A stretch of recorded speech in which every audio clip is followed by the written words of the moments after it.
I'm Kaitlyn Bristowe. Your session is now starting. White therapy. Welcome to the... Hey everybody, welcome to Off the Vine. I'm your host, Kaitlyn Bristowe. So we had Leslie Liao in the studio today, and she's a comedian. She's really having a moment right now. She started her comedic journey at 29. That's kind of late. And I just love her style of comedy. Like, talking to her was so easy. I feel like people are going to love this conversation. You'll feel like you're right here in the room with us. We talk about just kind of like her comedian confessions, how she would approach a situation if this was happening to her in the crowd. Kind of like when I do How Do You Proceed? I feel like people will just, enjoy it in their ear holes. You know what the real problem is? Get ready to get grossed out. I have a nipple piercing, and it got caught on a loofah once when I was washing my body. Yeah. Wait, so you can't take that out? Like, you need to keep it in a I mean, close. I can, but it looks silly. Wait, if you take it out? Because I only got one done. Yeah. Well, I wanted to get two. I was also 16 years old. Oh, you committed to it then. I was 16. a rebellious 16-year-old, and then once they did one, I was like, hell no, I'm not doing that again. It was so awful. And now I can't take it out because I'm like, it just looks different from the other one too much. So this, I don't know. I like that you committed to it though, you know? I mean, I've had it for 22 years. That is commitment. If you take it out, I'm assuming it closes up. But that's what yes. Yeah. But it looks different than the other one. And it kind of distracts with jewelry in there because you're like. I mean, they all look different. Oh. Like, I don't think any two nipples are Wait, I feel so identical. seen right now. Yeah, yeah. Are they like eyebrows? Like they're sisters? Yeah. I literally have a twins? joke. I have a joke about this. Stop. Like about I don't want to spoil it. But I do have this line of like, our breasts are not symmetrical and I don't think our nipples are either. Oh. I mean, okay. Now I just outed myself. Like, mine aren't. We're recording this? Yeah. Why are we talking? Also, everyone's probably like, I think this is just you. I know, okay, maybe it's just me. No, I mean, they're not like different colors. No, this one's an innie and this one's an outie. Oh, that's different. So that's real different. Oh, that's real different. Yeah. So And- they're not even related. I'm sure they're like distant, estranged relatives or something. Yeah. Maybe they're close friends who Close friends. they don't see each other for a couple years, but when you see each other, we pick up right where we left off. Maybe they're like that. Yeah. Like- Because they're like attached to me, but they don't necessarily want to be. Yeah. Yeah. Or it's like family. It's like we're attached. Like we don't get along, but we're That's we're what bond- it is. We We were getting somewhere and we got there. got there. Yeah, we arrived. We got there. Ladies and gentlemen, my nipples. It's the matcha. Does matcha help you focus? Yes, it's brain-powered. Oh, that's what drinks. the internet said? Yeah, that's what TikTok told me, so I Okay. believe them. But no, I Googled it, and it said, okay, so just for context, everybody, we were talking about what matcha does for us and how we believe anything that's wellness and health and wellness, we go, yes. Yes. And put it in my body. Put it in my body. Yes. And so we were saying we don't even know what matcha does or is. And it says it boosts your brain performance and reduce your risk of diseases. What is that from, like Google General? Is it from a website? That Like is- what's the source? WebMD. Okay. That's It gotta can be legit. increase thermogenesis, the body's own. Okay, I don't know. It does good stuff though. Oh, and it helps rosacea and acne. Okay, whatever. I'm drinking it. Yeah. Like it's like yeah. Well, and this lady here makes it has I think it has crushed up dates in it to sweeten it a bit. And then I think it has mushrooms in it, but not like the I hear mushrooms are good. Dates Yeah. are nature's sugar. You don't want too much, Dates right? are nature's but it's sugar. natural. Yeah, it's all natural. Okay. So we are health, we are wellness. But this is a science experiment. Like, it apparently helps your brain, but in the next hour, neither of us are gonna get any smarter. Or what if we do? What if in 30 minutes after we finish Okay. it, it's the most intelligent conversation I've ever Here we had? go. Here we go.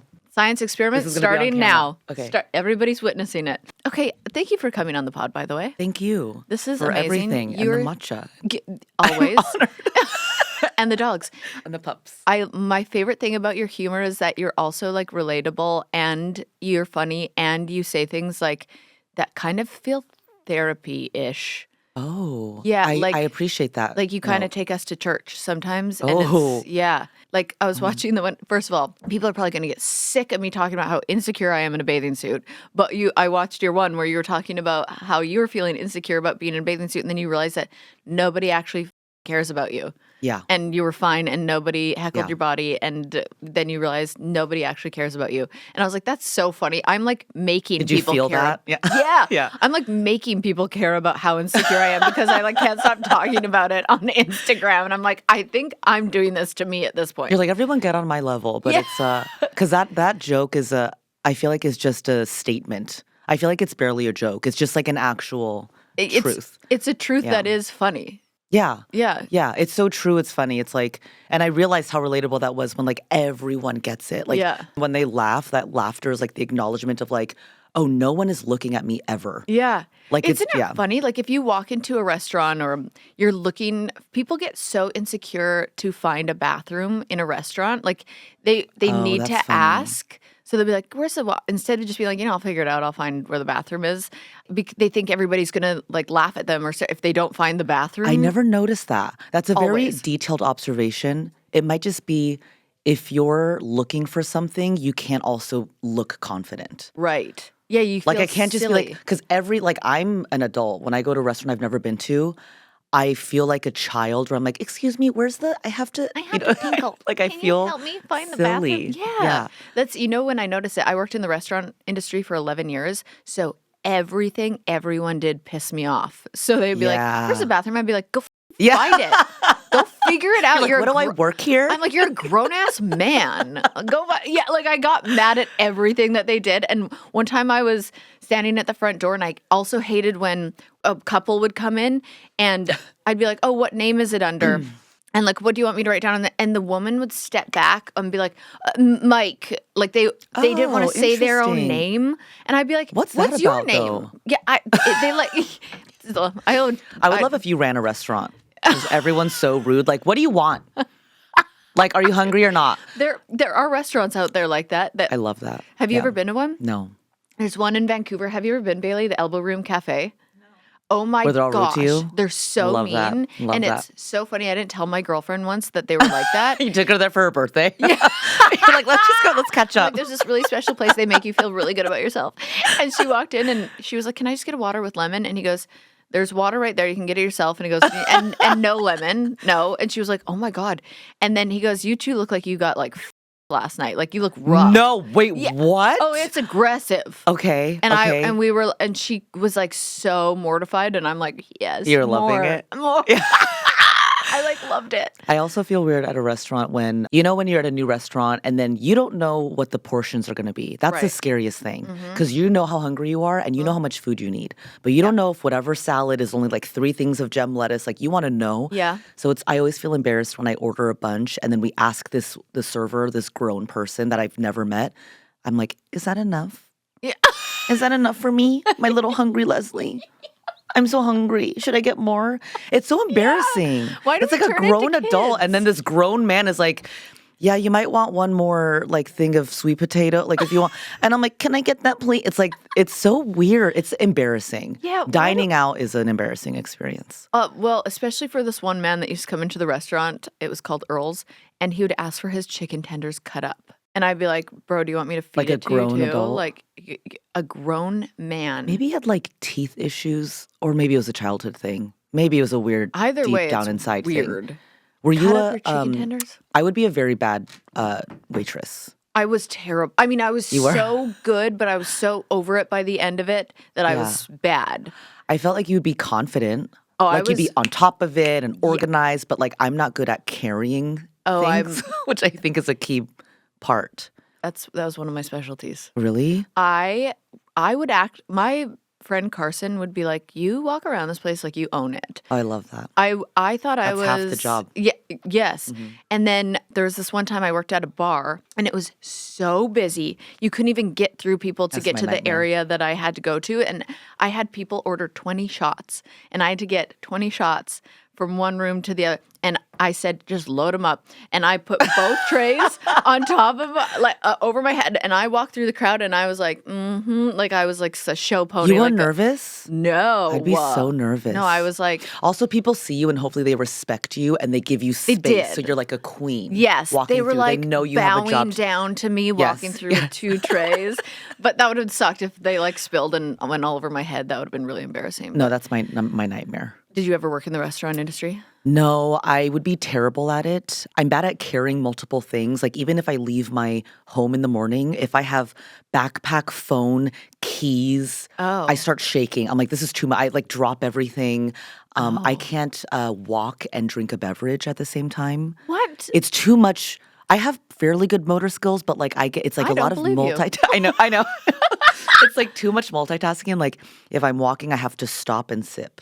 Come on now. And then I can continue. And I don't like to dance and have a beverage because I don't think it's efficient. Oh, wow. So and I get so you're more nervous. about efficiency? I'm so I love confused because I efficiency. feel like women are such good multitaskers Yeah, that yeah. like I'm shocked by this news. I can do some mental multitasking. It's the Oh, physical okay. multitasking that I get nervous about. And then when people like taking orders, I get nervous. I'm like, everyone's watching me. Like everyone's counting on me Oh. to remember this order. Oh. It's a lot of pressure. Okay. It's a lot. We're very different, you and I. Yeah.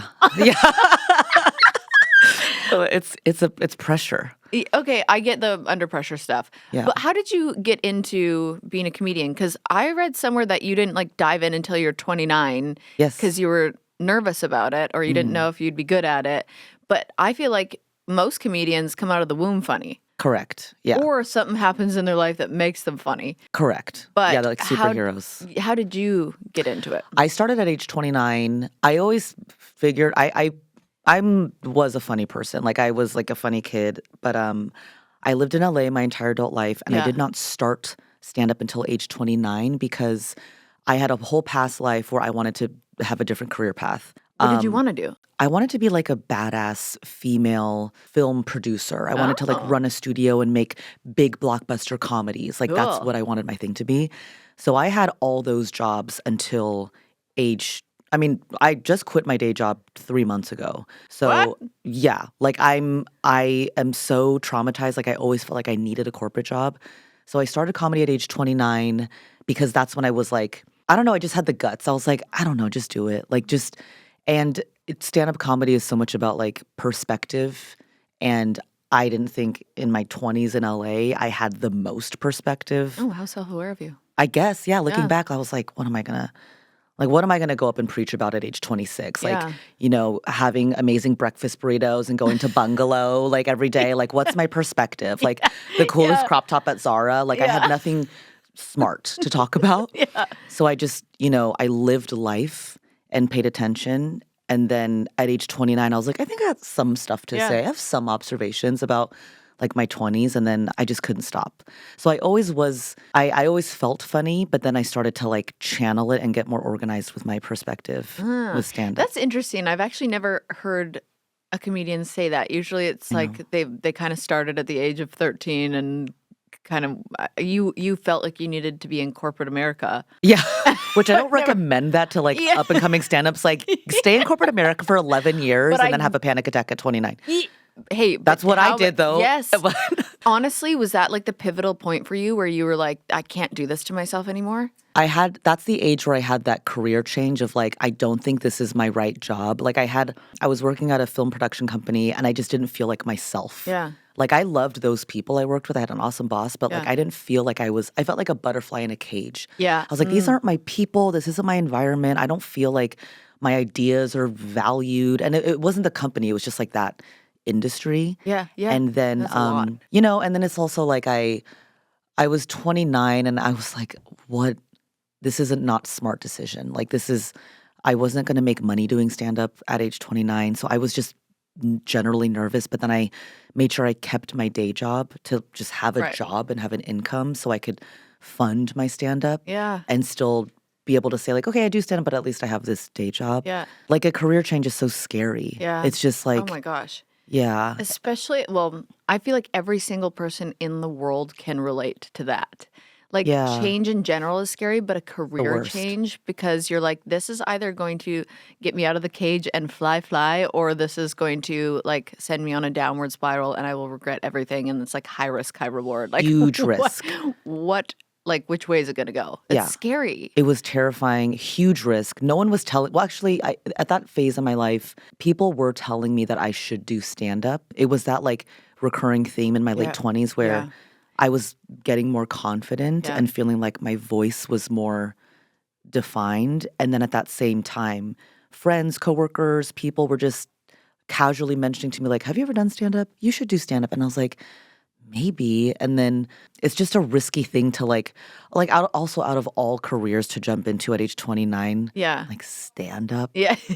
The most not smart. And it's the way you have to start, isn't it? Just like throwing yourself into small venues and like taking chances on yourself and failing. Like, what was that process like for you? You just have to do it. Yeah. So you just have to go in these small open mics in Yeah. LA. You're not funny, you're not good, but you have to do it. There's Yeah. no other way around it. Like, you can't take an acting class and learn how to act like you just have to do it. So I did that in LA. Yeah. It was awesome and miserable and Yeah. scary and cool. Yeah. And then I took a writing class that helped because it's like it's a job, but there's no like college to go to. Like, so I took this like writing workshop with like 10 other scared comedians who were also beginners, and Yeah. we would just write sets and then do jokes for each other and give each other notes and laugh for each other. And so that helped me be less terrified. Yeah. And then it gave you like a structure. And also like I'm a corporate job lady. Like, I like having assignments and I like deadlines. Yes. I like a calendar. I Yeah. like tasks. So it helped me feel like more productive, Yeah. rather than just like having a funny thought and saying it at night. Like, I had like deadlines and like I had to write 20 jokes a day, like that kind of thing. Oh, wow. Yeah, see, I feel like if Yeah. I ever got into stand-up, I would, like, sleep until noon, and then I'd probably have a couple drinks and be like, let's see what fucking happens. That's what some guys do. Yeah. And they find success. Like, it works for some people, but for me, like, I'm like a corporate comedy lady. Like, I need structure and schedule and routine. Yeah, but that, and stuff. again, works for you. Yeah. Now, how's your life unfolded since taking that, The leap. the leap, if you will? I love my new life. I'm more stressed than ever. I think people picture my life as like, I wake up at noon. Everything I say is funny. And then I go crush my shows at night. It's Yeah. so not that. It's like, I still have just as many like emails every day, Yeah. like things to approve. Like I tour now. Yeah. So now I'm just traveling on the road all the time, which I have mixed feelings about. Like, I don't love the minutia of traveling, just like the packing, unpacking, and preparing and all that stuff. But I love being in a new city and like meeting the cities and be like, oh my gosh, you like me? Like, really? Okay. So that's fun. That must be, like, you must feel proud of yourself. I am. Okay. You No, because hesitated. I hesitate because I've yet to like celebrate any of this really. Like, I Oh. just quit my day job and just did the tour. I never relax. Yeah. I'm always like thinking of what I have to get done. So yeah, no, I hesitated because I'm like, I never stopped to think Oh, well, about do it. that. Thank you. Yes, Yeah. I am proud of myself. You should be very Yes, proud of thank yourself you. Yeah. because that's to do everything that you've done in your life has led you to where you're at now. And Yeah. it's like you followed your passion. And I always believe when you do that, everything starts aligning for you and the world is like on your side. And they're like, Mhm. finally, you're doing what you want to do. And now all the success is coming your way because you worked for it and you went after your passion. I know. You just have to like sometimes trust your instinct and like also like really want it. Yes. Yeah. We were talking about this yesterday. I had one of my spiritual intuitive coaches on my podcast, and we were talking about how people are like, well, then I'm just going to manifest $1 billion. And we're like, okay, but Is that how it works? Like, no. Yeah. And I can guarantee you, I know a lot of billionaires who are miserable. So like, why would you want to have $1 billion? What would that make you feel? Do you actually want to feel that? Like, Mhm. it comes with a lot. So it's like, you have to really, what you were saying, want what you're asking for. Yeah. Because if you get there and it's you can go one of two ways. You can like really want to be famous and then you get there and Yeah. it can be like the most miserable life you've ever lived and you Yeah. don't realize everything that comes with it. To a degree, I get the whole manifesting thing, but like, I wanted stand up so bad that it became part of my body. Like, I didn't wake That's up and what it have on my is. to-do list, do stand up today. Yeah. My body did it. Yes. Like how ramen will cuddle you, a bird will fly. Like, I didn't think about it. Yes. I just wake up, it was like autopilot. And then I think what you're saying about like wanting to be, say someone wants to be famous and then you get there and then it isn't what you wanted. Right. Like, what did you think it was going to be? Like, Right, why are yeah. you? So that helped me in stand-up where obviously we all have the bad habit of comparing ourselves to your peers or My whoever. worst habit. Like, we all do it and it's not awesome. So with stand-ups, like, I would see someone get a cool job or a late night thing or something and it was exciting. And in my mind, I'm like, here we go. Their life is going to change. Yeah. They're going to become like the Beyonce of comedy. Like, Yeah. here we go. And then it wouldn't really shift a lot. So then I tried to remind myself, like, whenever I get something, don't expect Yeah, I'm enjoy all of that a sudden. something and not, Yeah. expectations are literally set up to disappoint you. Yeah, we should just not have any. None. None. Zero expectations ever. And just be blissfully, like, content. Surprised. You guys, I'm excited to share this skincare brand with you called Oak Essentials. With summer finally here, it is time to experience the beauty of a simplified skincare ritual that gives you that effortless summer radiance. So founded by tastemaker Jenny Kane in 2021, the Oak Essentials focuses on gentle formulas that ensure glowing, healthy skin at every age. And their products are cruelty-free, non-GMO, organic whenever possible. Plus, they're free of silicones, colorants, sulfates, and other nasties, which I love knowing. One of my absolute favorite products right now is their moisture-rich balm. So hydration is key to youthful, timeless skin. And this nutrient-rich balm supports collagen production and delivers serious hydration for the best glow ever. For daytime, a little goes a long way. And at night, locks in moisture as you sleep. That's what I call beauty sleep. So say hello to clean, spa-quality skincare essentials that deliver moisture-rich glow. My followers will get 15% off their first order when they use code VINE15 at checkout. That's 15% off plus a gift with your first order at OAKESSENTIALS, oakessentials.com, promo code VINE15. Go ahead and treat yourself. Simplify your skincare this summer with Oak Essentials. Who like inspires you as a comedian? Like I like to think of it too. Whenever I compare myself, I go, "Oh, maybe I'm actually just inspired by them," and I secretly can't admit that out loud. But who genuinely, as a comedian, are you like, "Wow, I love what they do"? Just top of mind. I mean, I just watched like Tig Notaro's special the other day. She has a new one on Amazon.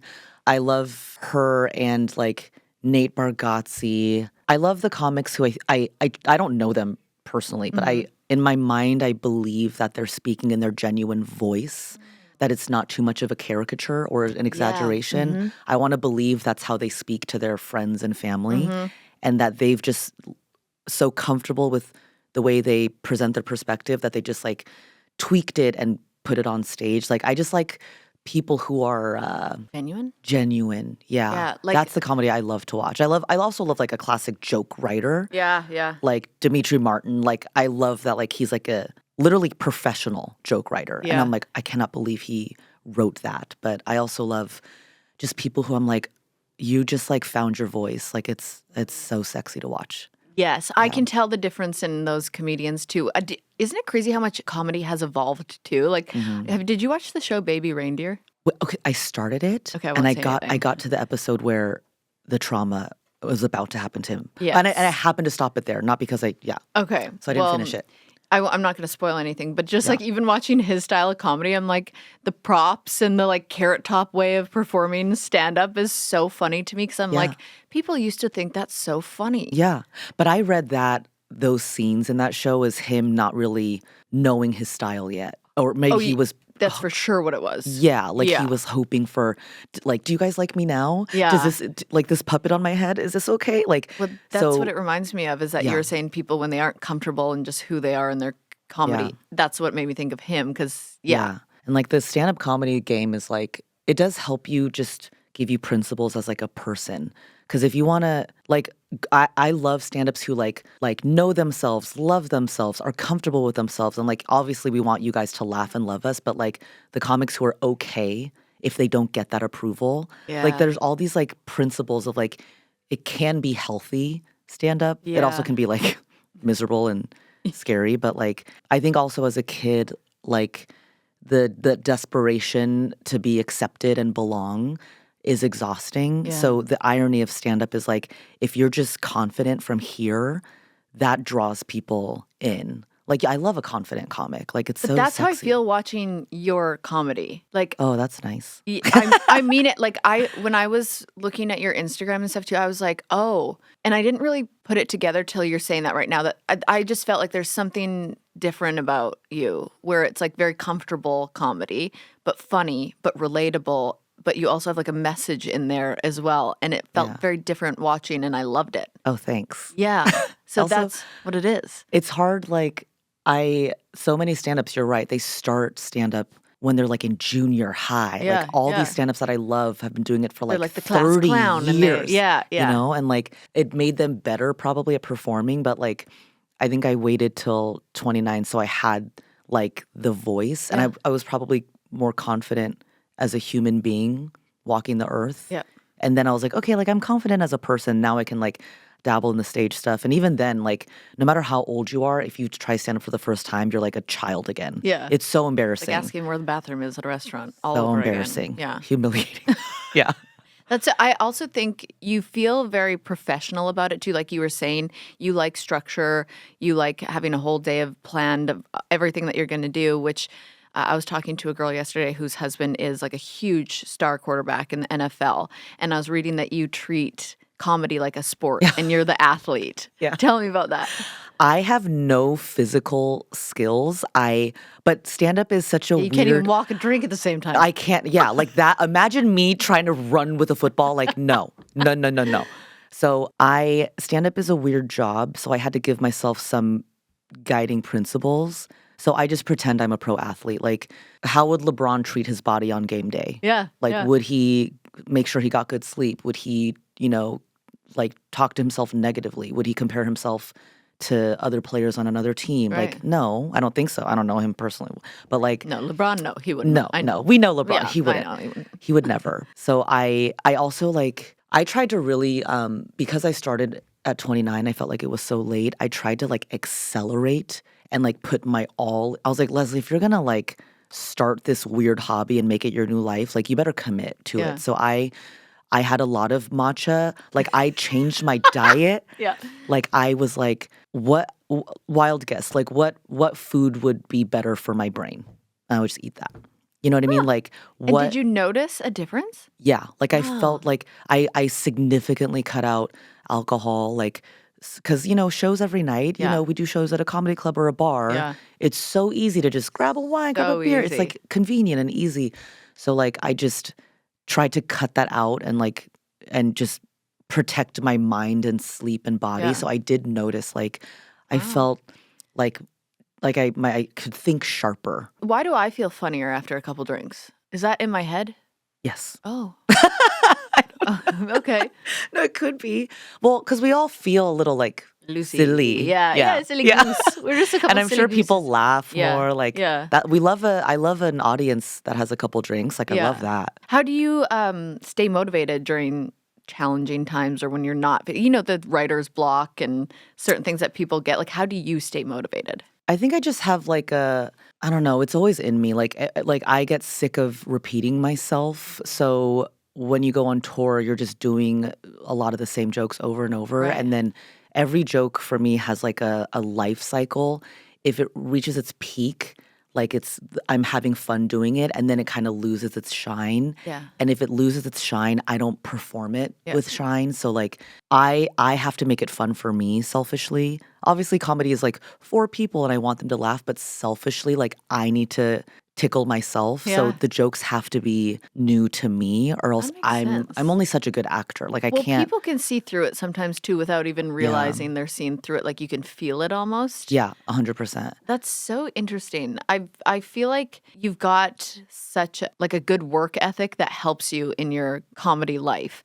How'd you describe your comedy? Like if somebody was like, what kind of stand-up do you do? Like how do you describe that? I feel like it's very grounded. Like it's just Yeah. like very like true observations of things I've witnessed. Yeah. And it's everything from like feeling insecure in a bikini and like, observing the way men use skincare or like, I have a couple of jokes about like just getting ready as a woman. Like one day I just realized I got ready like 4 times. Like I got ready to get out to get coffee. I got ready to go to the gym and then I got ready for lunch and then I got ready for drinks. And I was like, what am I doing? It's like half my day Yeah. is like picking my outfit and like my concealer. It's like enough and then I got ready for bed when I got home. Yeah. And I'm like, That's a enough process. of this. So Yeah. then like, I just like, I guess it's like purely observational of like things I observe that I do that now I'm realizing that like a lot of people experience. The funniest things I find is when it's just something relatable and Mhm. I feel like, oh shit, I do that too. Yeah. Oh, I do that too. Yeah. And every time I see somebody on like TikTok or Instagram do a very normal thing and make fun of themselves for it, I'm like, why didn't I think to just put that on the internet? That's I so know. funny. It's way simpler than you think. Yes. Like, you don't have to make this, like, and the comics make these, like, amazing political observations. Like, my brain doesn't work like that. Yeah, no. No matter how much matcha we drink. Like, yeah. so it's really like those simple everyday things Yeah. that, like, and I love those laughs in a club. Like, I can tell when it's a laughter of, like, oh my God, that's me. Like, I love those laughs in the club. The relatable laugh. You were talking about like the women getting ready and then men getting ready. I read somewhere, it was like a funny meme or something that it was like girls have this 9-step skincare, like one for under eye, one for your lip, one for your cheekbones, like Every this part. lift cream, then your neck and your dégagé and your this collarbone, and then men have like a shampoo that is also a conditioner that's also It's a like a body wash. that's 4-in-1. also yeah. Toothpaste, deodorant, lotion. Yeah. Like, one time because I get ready for bed. My night routine is like almost an hour, Oh, I'm start to finish. You know, I'm with you. So Yeah. it is what it is. I've Yeah. accepted it. Listen to a nice podcast, Yeah. like when you're getting ready for bed. But one time I was getting ready for bed, and my boyfriend had like watched an entire movie. Yeah. I had left the room. He's like, I to read 3 books. I know. You know, that's why they're like, so I went to the bathroom, did all my stuff, and when I went back, like, the movie was like at the climax. You know what I mean? Like, the Avengers had saved the world, and I was like, why? Like, I don't get to watch movies. Yeah. Yeah.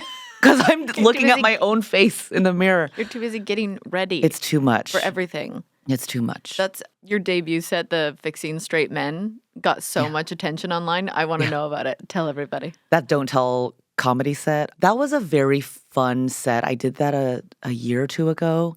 Like, yeah, if I were to describe my comedy, it's like, it's just a real thing I observed. Like, every man I've dated, I always have like light notes Yeah. for him. Yeah. Like, I always like try to buy him better shirts, you know, throughout the year. Yeah, and I yeah. go, oh, do you like this shirt? Like, Gonna make you a little bit better. yeah. And then, like, slowly his apartment has like matching furniture. Yeah. And like throw pillow. when the relationship is at its end, like, I sound like such a black widow. Like, I'm like going in there like fixing and leaving. But towards the end, I'm like, you are improve a little bit. Like, you kind of have these, and I'm happy for them, whatever. And like, I'm like, you're gonna give this to the next girl. So every person you date, hopefully you can look back and everyone they've dated and say, I say to those women, I thank you. Oh, wow. Thank you for this. Because he's, you know, in good shape right now. Like, Well, I'm going to say, what the hell to the last girls? Like, they were not in their best shape for me. and then there's some men you're like, all right, this is not the best that you can offer. Yeah, no. You say you want your sets to make people both laugh and reflect. I feel like you do that. Okay. I'll accept that. Okay. Okay. But like, how do you choose to infuse honesty and vulnerability into comedy? I feel like that really sets you apart, I think. This is why I feel like stand-up is very healthy now that I'm thinking about it. You just got to go deep. Like, the more vulnerable I get in the stand-up, like, I find that it's working. So that insecure at the beach joke, like, that was such a scary, private, vulnerable thought I had. And I was like, that's not comedy. It's just like a real scary feeling I have. Yeah. And I was like, I don't know, let me just say it and see how people react. And like, the deeper and truer it is, so many people feel that. So like, that's like kind of the key. Like, But that's so unique. I don't feel like a lot of maybe comedians do yeah. it, but I feel like, I mean, you know, and there's such a fine line of being controversial or offensive or political. yeah, Like, everyone has their there's- style. Everybody has their style. Yeah. I feel like your style is having both vulnerability and comedy that people really relate to and resonate with. Yeah, I think it's just all I know because I'm not like, I can't, you know, write the funniest thing on like current events or like Right. politics. Like, it's just not like, even in my real life, like, that's not what I'm constantly talking about with my friends. That's just like I've learned that the truer you get, like those deep like secrets or like weird thoughts you have, like, many people share that. So like, it That's an just interesting works. way- Yeah, and it does work. And then do you have like a boundary with yourself of like how far you will go with a joke? My main boundary is like, I want it to feel really true to me. Yeah. And I don't want to do it just because I think it's funny. Yeah. So it has to be something that I would actually say out loud to my best friend. And if I talk about family, friends, or boyfriend, I have to get their consent. Yeah. Oh, okay. I have to. Because, you know, a lot of, you know, people talk about their marriages and like like complain about their husbands and wives and girlfriends and boyfriends, and like I just can't do that without like their actual Nice of you. approval. You're like, you're like, Noted. I I'm would like, not. okay. And even like an ex, like I would feel so uncomfortable. Oh, it's like my favorite bit. Yeah. But I'm learning it doesn't feel good. I don't love it. It doesn't feel great to me. Like, I'll never talk about a specific ex in a joke. I'll talk about my experience, Yes. improving men I've dated in general. Yes. Like, but not like pinpoint one person. Like, I don't like it. Okay, career milestones. From Just for Laughs to Netflix, you've achieved pretty incredible milestones in your career. What is the most memorable moment for you so far? The most memorable, I did the Tonight Show, Jimmy Fallon show, like a couple months ago. I love him. It was so awesome. It was so dreamy that Yeah. whole day, the whole night. The most memorable was just, I wasn't nervous, which was shocking. Huh. Like that's something you would expect to be nervous for. I remember being backstage, and it's not like live, but it airs later that Right. night, and it's like live in front of people. But Right. like I was backstage about to do the set, and the Roots, his band, the Yeah. Roots, were like playing music, and it was like the happiest I've ever been. Like I was about to do Wow. my set, and the Roots were playing live music, Yeah. like feet away from Yeah. me. The stage manager handed me the microphone, and I remember like I felt like I was Thor, and you handed me the hammer. Like I felt electricity. Oh, yeah. And I was like, hell yeah. I was like I felt like this like rage and power and Yeah. like excitement and Oh, like that's awesome. and I just remember feeling not nervous and being proud of myself. Good. In that moment, I was like, hell yeah, You're Leslie. like, Like, I'm here. I was like, ride this. You're not nervous. Like, go have fun. Like, it Yeah. was such a like, that was like so, obviously so memorable. Like, I could not believe I was that happy. That's cool. Yeah. Jimmy Fallon is also in one of my most memorable moments in life. He told me I was funny. I was like, Jimmy Fallon Isn't that amazing? just told me I'm funny. Yeah. And the Roots did a reenactment of one of my scenes of The Bachelorette. I have to watch this. Oh, it was so funny. Questlove and one of the guys were like making fun of a scene, and then they hid me and they brought me behind camera, and I came out and like judged their performance. Oh my God. It was amazing. It was, you know what? Questlove used to say Merry Christmas to me until about 2 years ago. I don't know what happened. We're all doing our best. Yeah. I feel. He's like, what? That was just a humble brag. Yeah, humble proud that just he me used to wish you Merry Christmas. Yeah. I thought that was pretty cool. I hope he hears this. He totally listens. Well, to my I wish you Merry podcast. Christmas. Thank you. Will you from It's now May. on? Is it? It's not. Merry halfway to Christmas. Yes. Okay. In advance. Okay, guys, let me put you onto something here. A little hot tip, if you will. A hot take from one big wine guy to another.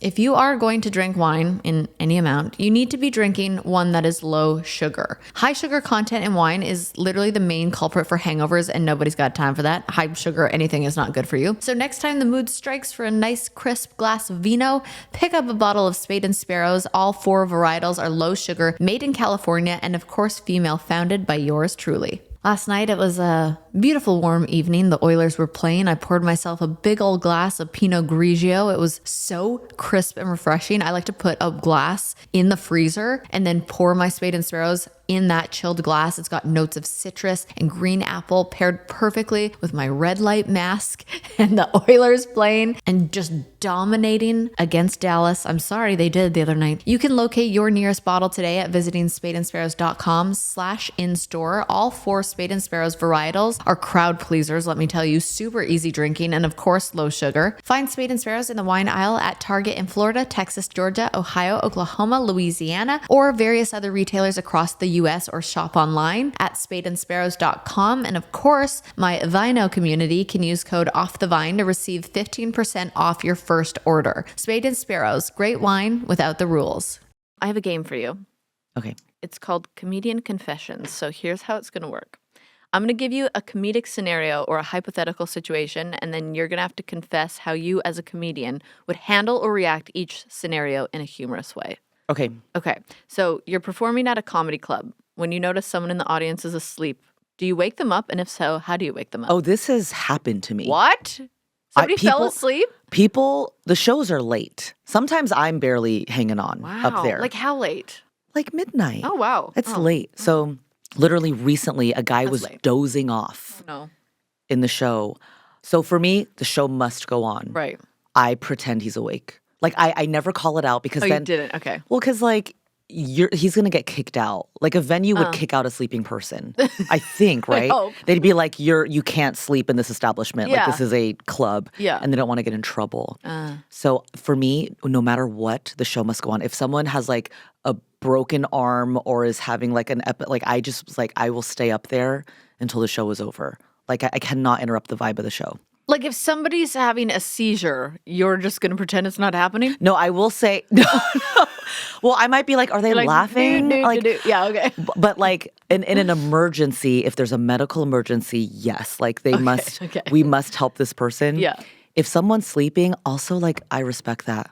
Oh, Get your it in get where your you can. get it in. Yeah, okay. We all have long days. Get it in. And I'm jealous. I saw that guy sleeping at my show, and my first reaction was like, oh, I'm so jealous. Like, because I was only like 30 minutes in, and like, and he's not making noise.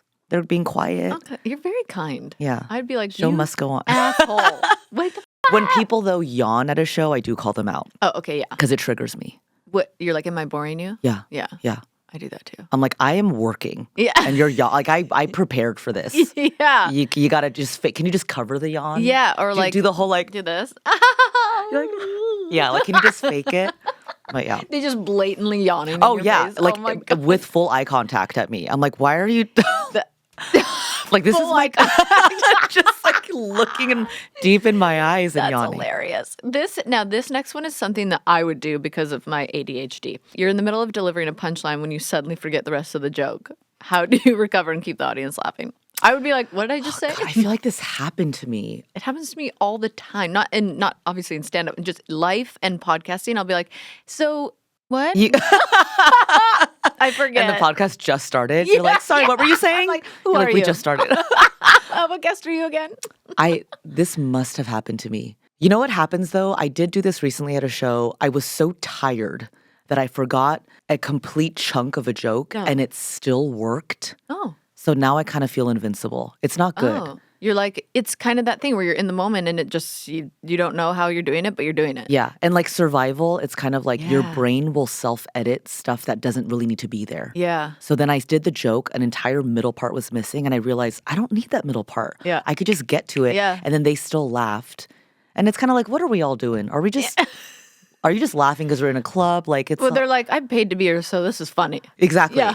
Which is what I would do in an audience. Like I'm laughing. Yeah. I paid $25, I'm laughing. I don't care if you're funny or not. Like I came here to laugh, And so I'm I'm laughing. like, I would feel so bad if a comedian like made a joke that I didn't think was that funny. I'm still gonna laugh because I'd be like, Are you a polite laugher? yeah. Yeah. Does that bother you?